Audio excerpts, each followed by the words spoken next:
നമസ്തേ. പിറന്നു വീണ മണ്ണിനെ അമ്മയെ പോലെ സ്നേഹിക്കുന്ന ജനകോടികളുടെ നാടാണ് ഇന്ത്യ.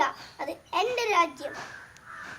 ഒരു ഇന്ത്യക്കാരനായതിൽ ഞാൻ അഭിമാനിക്കുന്നു. 1947 ഓഗസ്റ്റ് 15 ബ്രിട്ടീഷുകാരുടെ കയ്യിൽ നിന്നും ഇന്ത്യ സ്വതന്ത്രരായത്. രാഷ്ട്രപിതാവായ നമ്മുടെ മഹാത്മാഗാന്ധിയെയും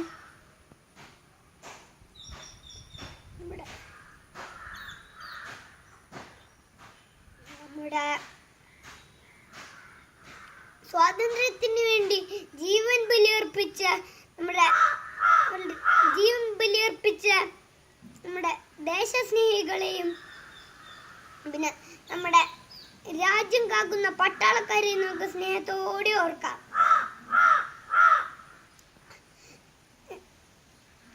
അവരുടെ കണ്ണീരും വിയർപ്പും രക്തവും കൊണ്ട് തളിർത്ത രാജ്യമാണ് നമ്മുടെ ഇന്ത്യ.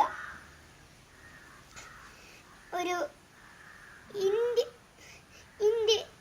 എൻ്റെ രാജ്യം, ഇന്ത്യ എൻ്റെ സ്വന്തം രാജ്യം, ഇന്ത്യ എൻ്റെ ജീവനേക്കാൾ ജീവനായ രാജ്യം. എല്ലാവർക്കും എൻ്റെ സ്വാതന്ത്ര്യ ദിനാശംസകൾ. ജയ് ഹിന്ദ്.